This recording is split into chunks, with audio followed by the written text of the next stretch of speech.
Hello, friends, and welcome to another episode of Contemporary Western Philosophy. We'll continue our journey with Sartre, and today we'll take a look at his philosophy of the world.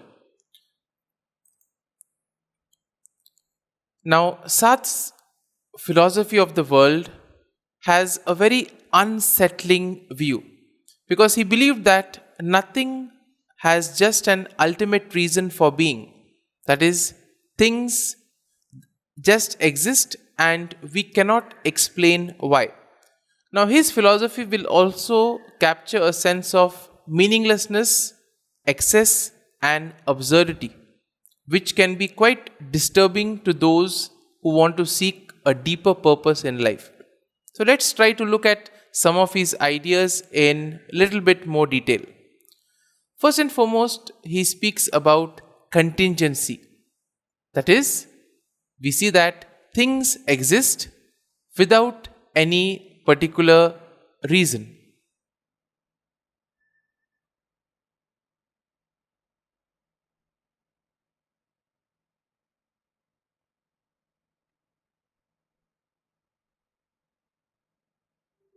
So now let's try to understand what is contingency. Sartre says that everything in the world exists without a necessary reason. Now things are just there. There is no deeper explanation for their existence. And this realization can be quite unsettling for us. Now, he gives the example of the oak tree. Now, in his novel Nausea, the main character, Roquentin, looks at the root of the oak tree. Okay, and he suddenly realizes that this tree just exists. There is no deeper reason why only this particular tree is here. And therefore, the world of logic and explanations. So, you cannot use mathematical formulas to prove the existence of this tree. So, in a way, the world of logic and explanations does not, in a way, apply to the existence of this particular tree. Let's take another example of this circle over here. Now, a circle is a concept that makes sense. Why? Because it exists in mathematics. Why? Because we can, in a way, define it by rules. That is, a line rotating around a fixed point. But a real tree is different. It exists for no particular reason. Why is it there? Why only this particular tree? Why not anything else? We see that no answer is possible. Let's take another example. Say you're walking on the seashore and suddenly you find a random shell. And you may wonder why only this particular shell? Why not any other shell is there? Why only have you found this particular shell? You could have found a cone, you could have found some other shell like this. But why only this particular shell? And why only at this moment? We see that there is no answer. The shell simply exists there without a reason. And this applies to everything in life. So, why this particular family? Why am I born in this particular family? So, why am I born as a male or why am I born as a female? Why I'm born in this exact moment? There is no ultimate reason. So, Sartre will say that things are just contingent. Next, Sartre will speak about surplus. That is, everything is too much and unnecessary. But what is surplus? Let's try to understand this. So, once Sartre realized that nothing has a reason for its existence, he understood that everything in the world, including himself, is unnecessary. Nothing has a right or purpose to exist. It simply exists for no reason.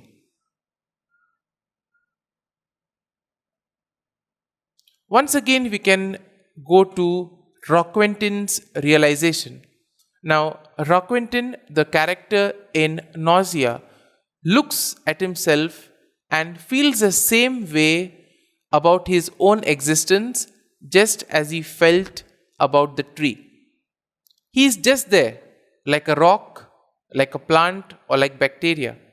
There is no reason why he exists. There is no reason why only he is existing, why no somebody else in his place. And therefore he realizes that his life is not necessary. He could just as easily not exist. And even if he did not exist, it would not make any difference in the universe. There would have been somebody else who would have taken his place. Let's imagine a scene in a crowded city. You look around and you see thousands of people. You see buildings, you see cars, you see people, all existing there without any ultimate reason. And therefore we can ask ourselves, have you ever felt like you are just a tiny part of the massive world? And are you part of a world that actually does not really need you? This is Sartre's idea of surplus. We are all just there without any necessity.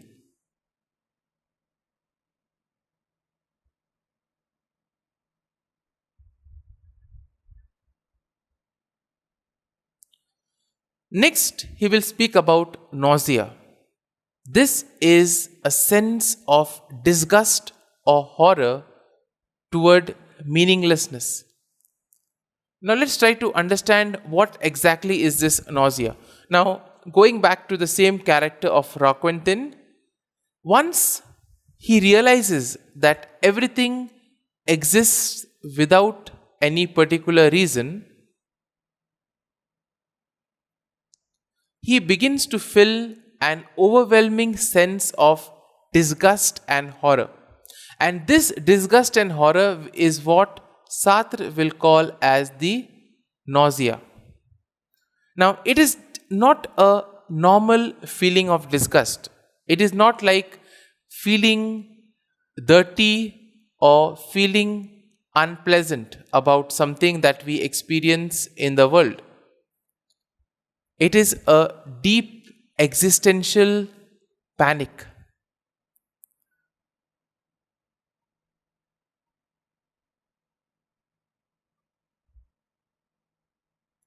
And we see that it is a kind of a realization that everything is just there and there is no deeper meaning to anything in life.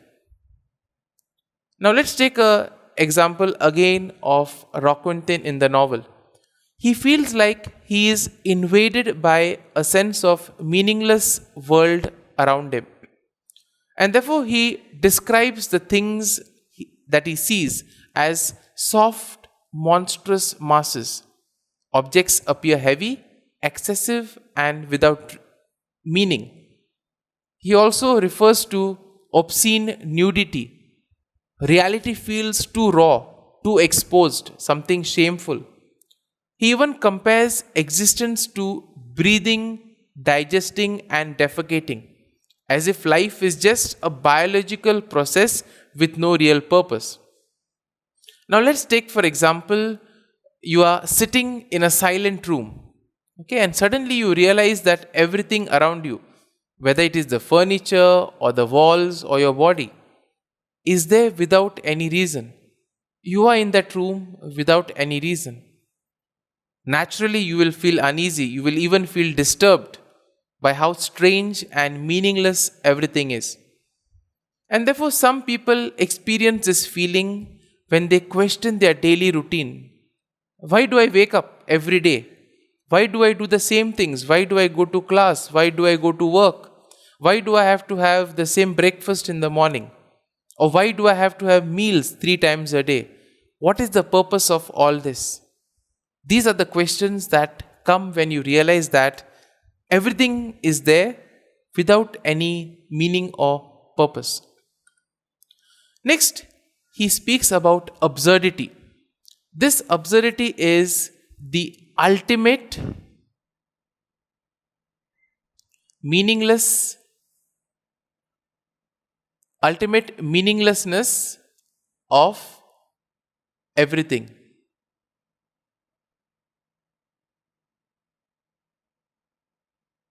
Now, after experiencing nausea, Roquentin comes to this final realization that everything in the world is absurd.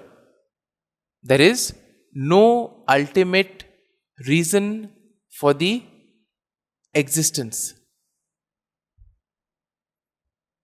And we might try to find meaning in life, but any answer that we come up is ultimately meaningless too.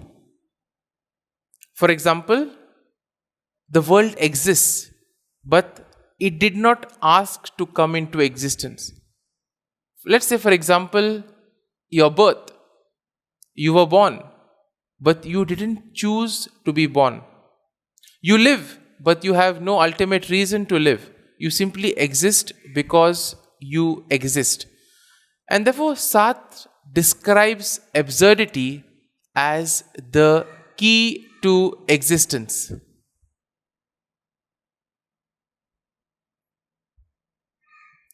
And once we realize that everything is absurd, we cannot unsee it.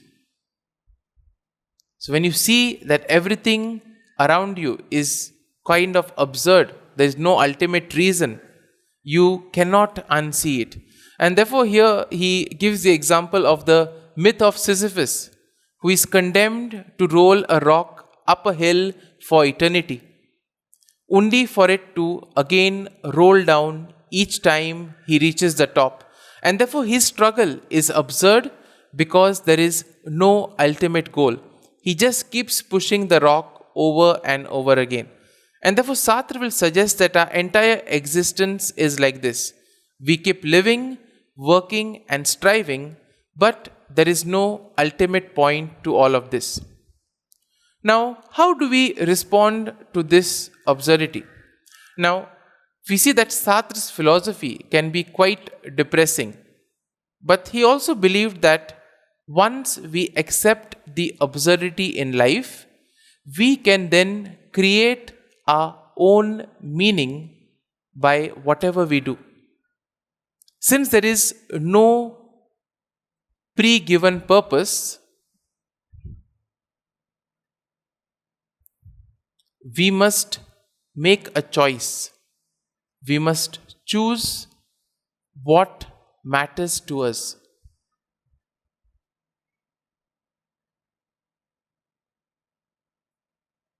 And therefore, we may ask, how can we live with this absurdity?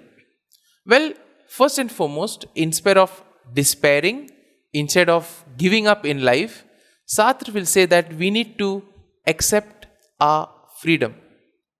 Okay, so in a way, since there is no fixed meaning in life, okay, it is up to us to create a particular meaning. Okay, next we have to speak about kind of responsibility. That means we must define ourselves through our choices. And last but not the least, we are called to live authentically. And by this, it means that instead of just following social expectations, we must live according to what matters to us. So, in a way, we must be convinced by what we do. So, by recognizing the absurdity in life, we are free to make our own meaning, even if the universe itself is silent. So, with this, we come to an end of Sartre's philosophy of the world. We'll next take a look at his philosophy of man.